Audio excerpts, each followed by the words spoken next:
கர்த்தருக்கு ஸ்தோத்திரம். நாளிலும் நாம் இங்கே சபையாக ஒன்று கூடி சிலுவையின்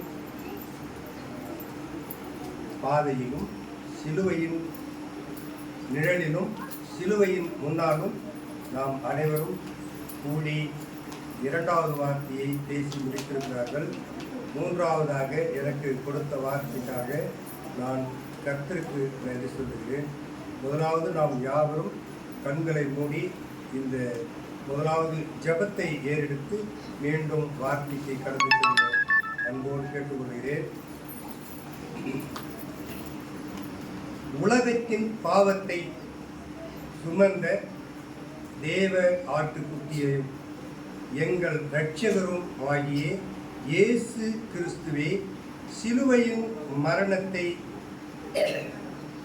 ஒப்புக்கொடுத்தீர் என்றும் நாங்கள் உம்முடைய செய்கைக்கு வந்தத்தக்கதாக இயேசுவுக்கு நன்றி சொல்லி இப்பொழுது வேண்டிக் கொள்ளுகிறோம். சிலுவை மரணம் பாடுகளை சகித்து குற்றம் உங்களையும் சிலுவையின் மேல் இருக்கிற என் மரணத்தையும் உங்கள் மேல் விதிக்கிறேன். பாடுகளை அனுபவித்தீர் எங்களுக்காக.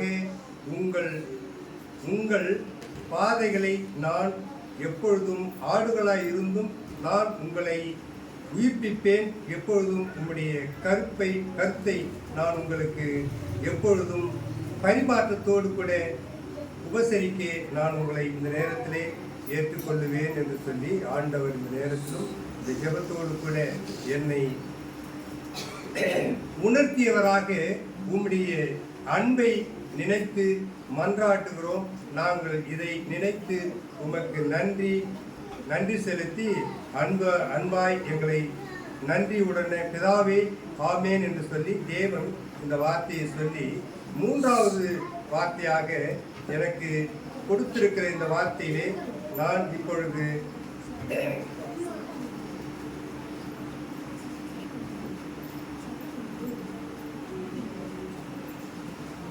ஒரு பாடலை நான் இங்கே பாடி பிறகு செய்திக்கு போக நான் வேண்டிக் கொள்கிறேன்.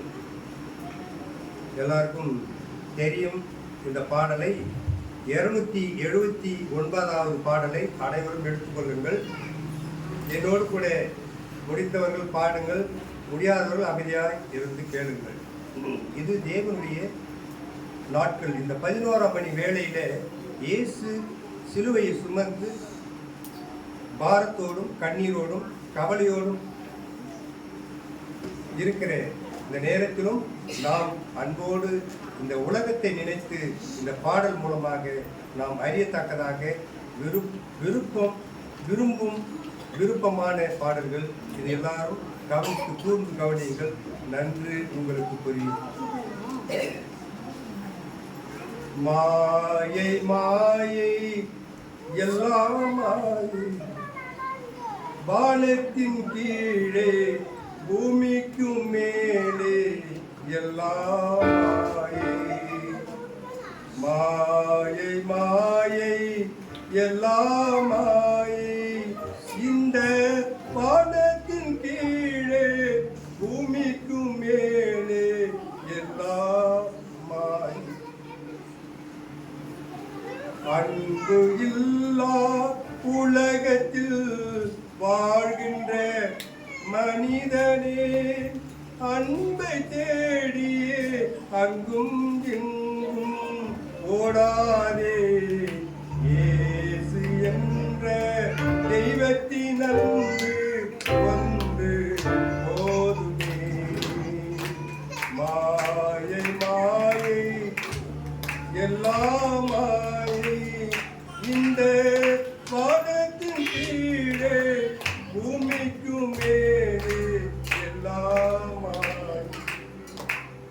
பொன்பொருள் சூழமெல்லாம் ஒரு நாள்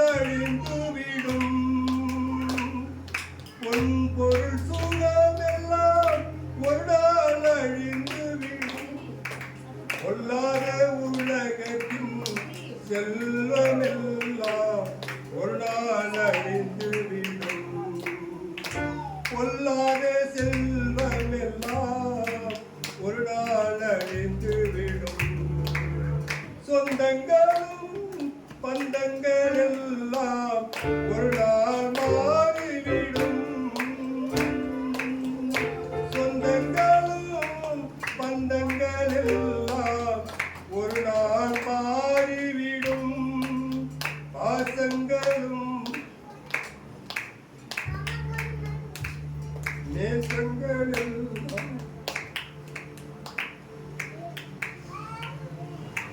ஒரு நாள் மாறிவிடும். பாசங்களும் நேசங்களும் ஒரு நாள் மாறிவிடும். நம்பிரோ எல்லாரும் ஒரு நாள் கைவிடுவார். நம்பிரோ எல்லாரும் ஒரு நாள் கைவிடுவார். நம்பிக்கையின் நாயகன் இயேசு உன்னை கைவிடமா. நம்பிக்கையின் நாயகன் இயேசு உன்னை கைவிட மாட்டார். கல்வாரி நாயகன் இயேசுவிடம் வந்துவிடு. காலமில்லை நேரமில்லை அன்புக்குள்ளே வந்துவிடு. காலமில்லை நேரமில்லை அன்புக்குள்ளே வந்துவிடு. அன்புக்குள்ளே வந்துவிடு. மாயை மாயை எல்லாம் மாயை.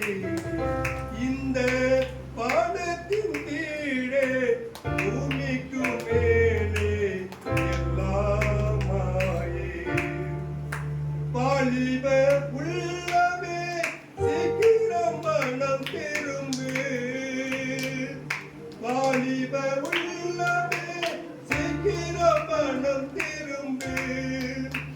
வாலிப நாட்களில் இயேசுவிடம் வந்துவிடு. வாலிப நாட்களில் இயேசுவிடம் வந்துவிடு. ராஜாதி ராஜா இயேசு சீக்கிரம் வருகிறார். ராஜாவை சந்திக்க நீயும் ஆயத்தப்படு. ராஜாவை சந்திக்க நீயும் ஆயத்தப்படு. மாயை மாயை எல்லாம் மாயை. இந்த வானத்தின் கீழே பூமிக்கு மேலே எல்லாம் மாயை. இந்த வானத்தின் கீழே பூமிக்கு மேலே எல்லாம் மாயை.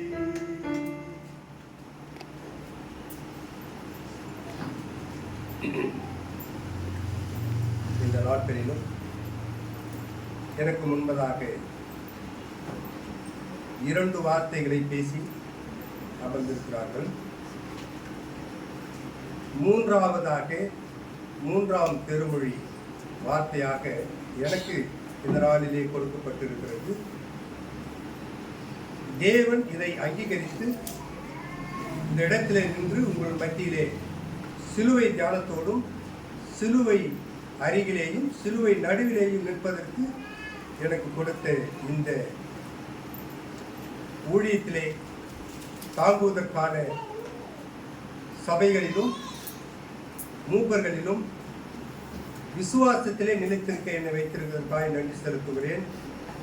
3வது வார்த்தை, அம்மா இவரே உன் மகன், சீடனே இவரே உன் தாய் என்ற வார்த்தை தலைப்பிலே யோவான் 19:26, 27 இந்த 2 வசனங்களிலே இதை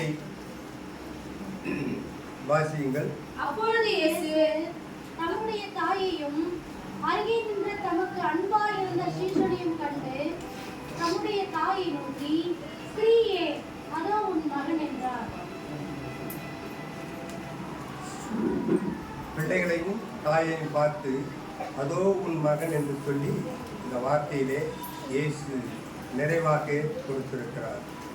இயேசுவால் அழைப்பை ஏற்று 3 ஆண்டுகள் பயிற்சி பெற்று இயேசுவோடு உண்டு உறங்கிய சீடர்கள்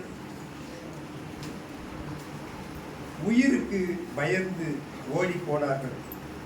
ஆனால் இயேசுவின் தாய் தனது உயிரையும் துச்சமாக கருதி சிலுவையின் அருகாமை மட்டும் வந்தார். அவரோடு இயேசுவின் அன்பான சீடனாகிய யோவானும் நின்று கொண்டிருந்தார். இப்படி தங்களது உரிமையையும் துச்சமாக கருதி இயேசுவை சிலுவையில் அறைந்து கொள்ளுகிறார்கள். தங்களையும் துன்புறுத்தலாம் என்பதை அறிந்தும் அதற்காக கவலைப்படாமல் தமது சிலுவையின் அருகில் வந்த இவர்களை இயேசு நினைக்கிறார்.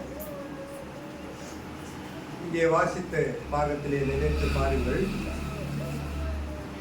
அவர் வந்த பொழுது இயேசு எத்தனையோ காரியங்களை நினைத்து நம்மை துன்புறுத்தல் இருந்தாலும் கூட தாயோடு கூட நாம் செய்ய வேண்டிய கடமையை செய்து முடிக்க வேண்டும் என்று சொல்லி அவர் தியாகமாயிருந்தார்.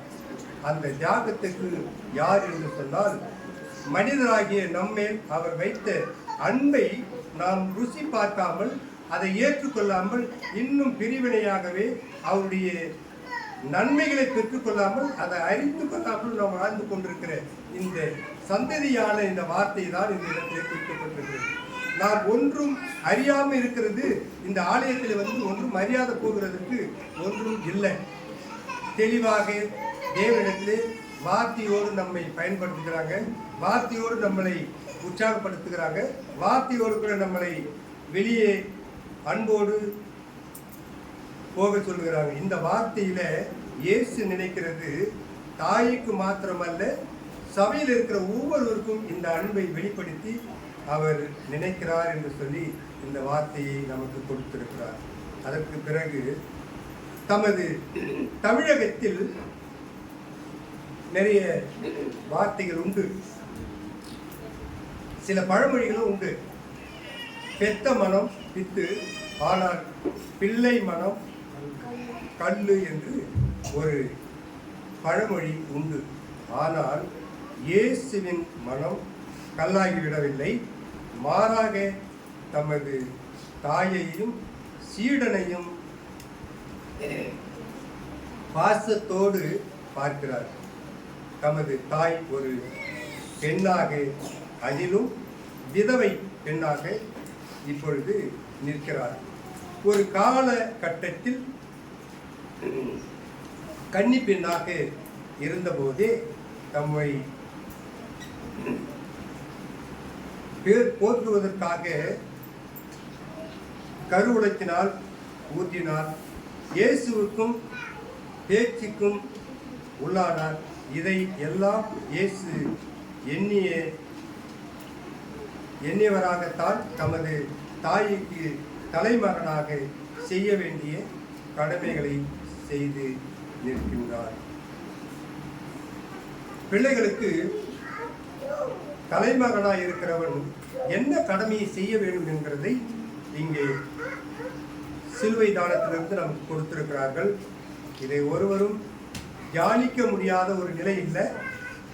சிந்தனையோடு இருக்கிற இந்த நினைவுகளை நாம் அறிந்து நாம் ஒருவருக்கொருவர் பண்பாகவும் சிலுவையின் அருகிலே நிற்கிறோம் என்கிறதை உறுதியாய் பற்றி கொண்டும் இந்த வார்த்தைகளை நமக்காக சொல்லி இருக்கிறார் என்பதையும் மீண்டும் நாம் தெரிந்து கொள்ள வேண்டும்.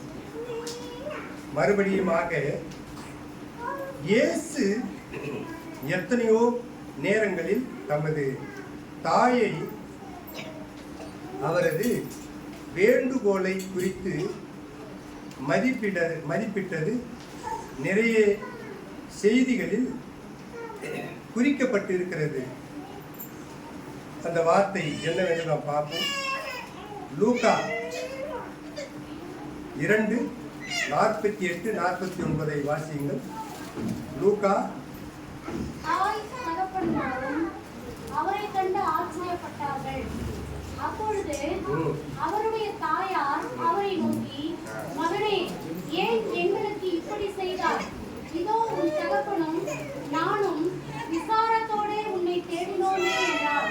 அதற்கு அவர், நீங்கள் ஏன் என்னை தேடினீர்கள்?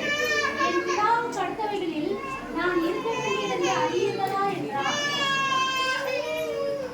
தேடிக்கொண்டிருக்கிறீங்க தாய் தகப்பன், என் வேலை இன்னும் வரவில்லை என்று சொல்லி அவர் அமைதியாக இருக்கிறார். அதற்காக நாம் இந்த வாசித்த பாகத்திலிருந்து பார்க்கும் பொழுது இன்னும் ஒன்று சிலது இருக்கிறது. யோவான் 2:3-4. யோவான் 2:2 அதிகாரம் 3-4 வசனங்கள் வாசிங்க. குறைவுபட்ட போது இயேசுவின் தாய் அவரை நோக்கி, அவர்களுக்கு திராட்சரசம் இல்லை என்றார். அதற்கு இயேசு, ஸ்திரீயே, எனக்கும் உனக்கும் என்ன? என் வேலை இன்னும் வரவில்லை என்றார். இன்னும் அவர் சொல்லுகிறார், இன்னும் என் வேலை வரவில்லை, ஏன் நீங்கள் பதறுகிறீர்கள், எனக்காக கஷ்டப்பட்டு கண்ணீரோடு அழுகிறீர்கள் என்று சொல்லி அந்த வார்த்தையை அவர் மீண்டும் சொல்கிறார். மீண்டுமாக லூக்கா 8:19-21 வாசிங்க. லூக்கா 8:19-21. அப்பொழுது அவருடைய தாயாரும் சகோதரரும் அவரிடத்தில் வந்தார்கள். ஜனக்கூட்டத்தினாலே அவர் அண்டையில் அவர்கள் சேரக்கூடாது இருந்தது. பின்பு ஒரு நாள் அவர் தமது சீஷரோடு கூட படவில் ஏறி, கடலின் அக்கறைக்கு போவோம் வாருங்கள் என்றார். அப்படியே புறப்பட்டு போனார்கள். இயேசு புறப்பட்டு போகும் பொழுது தேவனுடைய வார்த்தைக்கு கீழ்ப்படிந்து அவர் போகிறார் அந்த வழியிலே. ஆனால் இயேசு தமது மரணத்துக்கு முன் தமது தாய்க்கு செய்ய வேண்டிய கடமையை செய்துவிட்டு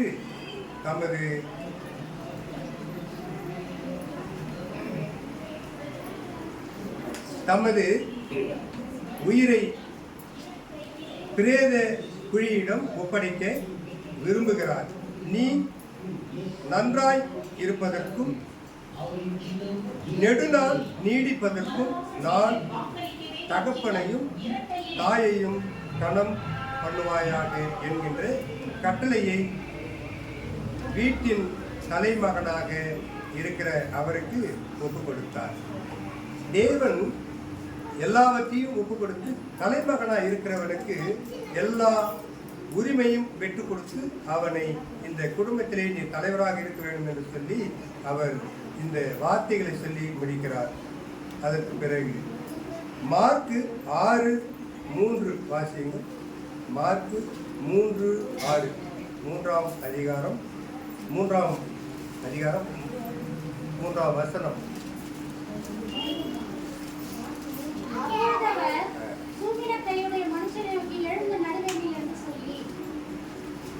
அவர் நின்றிருக்கிற பொழுது ஒரு மனிதனை பார்த்து, நீ சூம்பின கையுடையவனாய் இருக்கிறது எனக்கு நல்லதல்ல.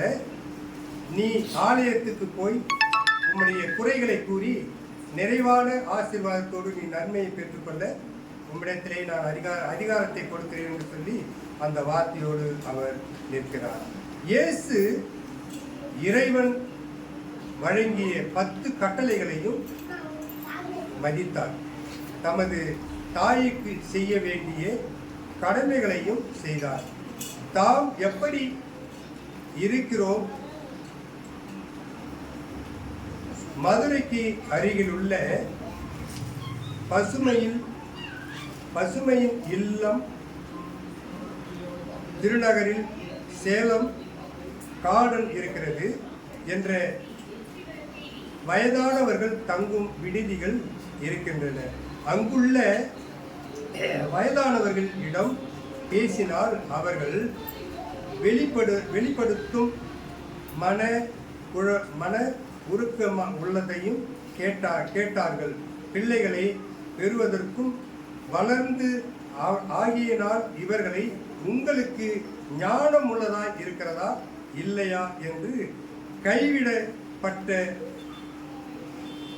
அந்த நேரங்களிலும் அதிக ஆள் அவர்களுக்காக தங்களை கருதி இருக்கிறார்கள். அதிக ஆள்கள் அவர்களுக்காக கருதி இருக்கிறார்கள். ஒரு தாய் 10 குழந்தைகளை பெற்றெடுத்து வளர்த்து ஆளாக்குகிறார். ஆனால் அவரால் வளர்க்கப்பட்டு ஆளாக்கப்பட்ட 10 குழந்தைகள் ஒரு தாய் குழந்தையை பற்றி தவிர விடுவிக்கிறார். திருமணம் வரைக்கும் அம்மாவோடு பாசமாய் இருக்கிறார்கள். திருமணம் ஆகின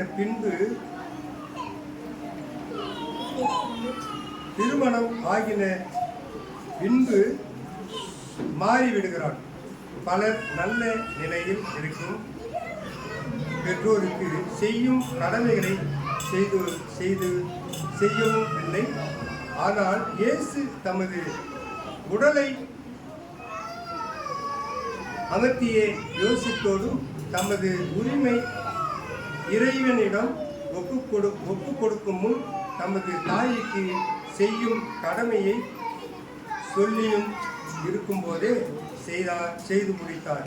அவருடைய கடமைகளை மற்றவர்களுக்கு சொல்லி தெரியாததுக்கு முன்னமே தாய்க்கு எதை செய்ய வேண்டும் என்று சொல்லி அவர் செய்து முடித்தார் என்று சொல்லி இங்கே வேதத்திலே நமக்கு இந்த பாடுகள் மத்தியிலே குறிக்கப்பட்டிருக்கிறது. இயேசுவின் தாய் மரியாவும் இயேசுவின் சீடர் யோவானும் பால் வேறுபட்டவர்கள், பழக்கத்தால் வேறுபட்டவர்கள். ஒருவேளை நெருக்கத்தில் கூட வேறுபட்டாலும் கூட இப்படி எத்தனையோ வேறுபாடுகள் உண்டு இருந்த அவர்கள்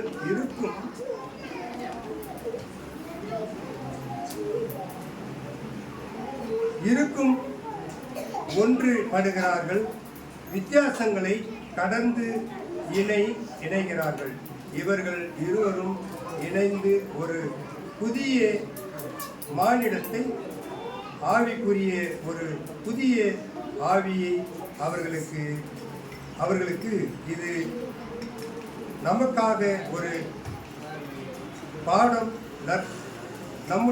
நமக்குள் வித்தியாசம் உள்ளதாய் இருக்கிறது என்று சொல்லி அவர் ஒன்றை வேண்டும் என்று சொல்லி உங்களுக்கு நான் சொல்லி முடிக்கிறேன் என்று சொல்லி அவர் இந்த கூட இருக்கிற வார்த்தைகளை சொல்லி அவர் முடிக்கிறார். அந்த யோவான் 17:21 கொஞ்சம் வாசிங்க. அவர்கள் எல்லாரும் ஒன்றாயிருக்கவும், பிதாவே, நீர் என்னை அனுப்பினதை உலகம் விசுவாசிக்கிறதுக்காக நீர் என்னிலேயும் நான் உம்மிலேயும் இருக்கிறது போல அவர்கள் எல்லோரும் நம்மில் ஒன்றாயிருக்கவும் வேண்டிக் கொள்கிறேன். இந்த வசனத்துல நாம் நன்றாய் வாசிக்கும் பொழுது இதை புரிந்து கொள்வதற்காக தான் இந்த வாசகம் நமக்கு கொடுக்கப்பட்டிருக்கிறது. நாம் ஒருவரில் ஒருவர் அன்பாய் இருக்க வேண்டும் என்பதற்கு தான் இந்த கட்டளைகளை அவர்கள் கொடுத்திருக்கிறாங்க. இயேசு தமது தாய்க்கு செய்தார் என்பதோடு மட்டும் பார்க்காமல் காலமாக இரண்டாம் நகர குடிமக்களுக்காக இருக்கும் பெண் இனத்திற்கு இயேசு முக்கியமாவது கொடுத்து அவர்களுக்கு கடவுளின் சாயலில் படைத்தவர்கள் அவர்களுக்கும் ஆண்களை போல அறிவுற்றுகள் வேலை இருக்கிறது என்று சொல்லி நம்மை அவர் தெளிவுபடுத்துகிறார். இந்த நேரத்திலும் கூட தேவன் சமமாக மதிக்கப்பட்ட கருதப்பட்ட வேண்டியவர்கள் என்றென்றைக்கும் வாழ்க்கை நிறைய இயேசு இவ்வுலகத்திற்கு தருகிறார்.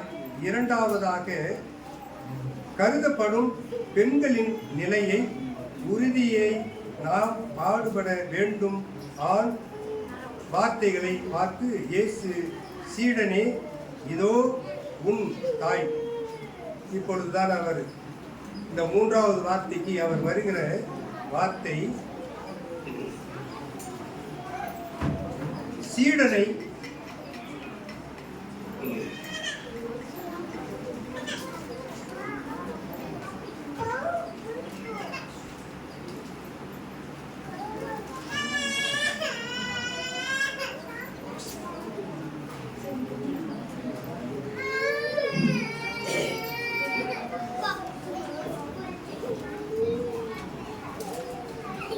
மூன்றாம் திருமொழியாக நினைவுக்கு வந்தது அந்த அமைப்பையும் மக்களையும் தேடினார்கள். தேடி பிடித்து வந்து அவர்களுக்கு விடுதியில் இடம் கொடுத்தார். ஆம், சிலுவை திருமொழிகள் சிந்திப்பதற்கு மட்டும் முறையின அல்ல, சிந்தனையை செயல் வடிவமாக வேண்டும் என்ற விதத்திலும் ஆன்மீக ஆதாரத்தை அவருக்காக ஆண்களுக்கு கூட நன்மையான வழியை செய்து அவர் உதவிகளை செய்ய வேண்டும் என்று சொல்லி ஆண்டவர் இந்த வார்த்தைகளை சொல்லி முடிக்கிறார்.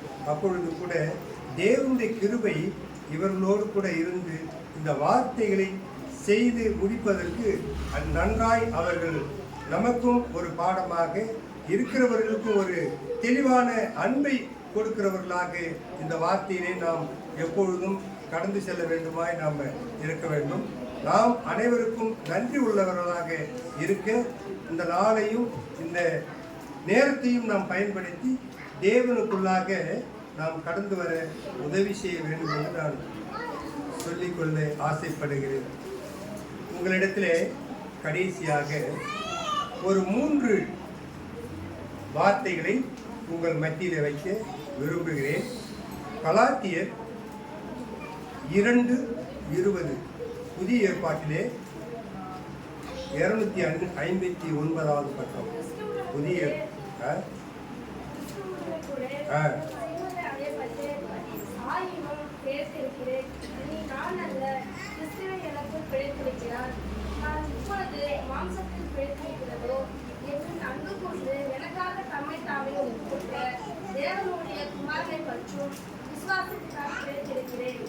அந்த விசுவாசத்தினாலே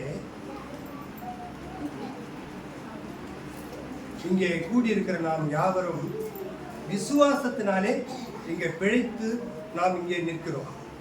அதை மனதில் வைத்து நீங்க அனைவரும் இந்த வாக்கியத்தை நன்றாய் புரிந்து ஜெபியுங்கள்.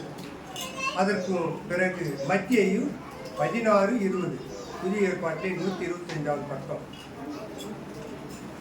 அப்பொழுது நாம் கிறிஸ்துவாகிய இயேசு என்று ஒருவருக்கும் சொல்லாதபடிக்கு தம்முடைய சீஷர்களுக்கு கட்டளையிட்டார். இதையும் நமக்காக தான் கொடுத்து வைத்திருக்கிறார். அதோடு மட்டுமல்ல, இன்னொரு காரியம், எபிரேயர்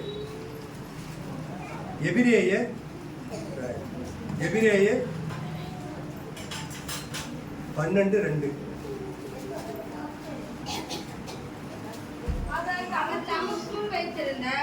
சந்தோஷத்தின் பொருட்டு அவமானத்தை எண்ணாமல் சிலுவையை சகித்து தேவனுடைய சிங்காசனத்தின் வலது பாரத்தில் வீற்றிருக்கிறார்.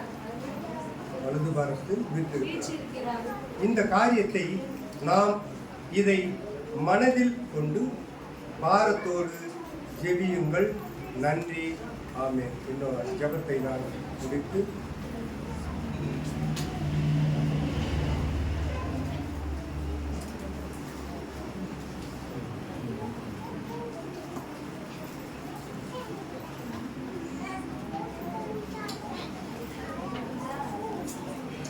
கடைசியாக நாம் யாவரும் கண்களை மூடி இந்த கடைசி ஜெபத்தை செய்து முடிப்போம். கர்த்தர் உலகம் முழங்குவது புனித வெள்ளி இன்றும் எங்களுக்காக நீர் சிலுவையில் பாடுகள் பட்டு அதை நாங்கள் கண்ணீரோடும் பாரத்தோடும் வணங்கி ஜெபிக்கிறோம். எங்கள் பிதாவே, ஆமென்.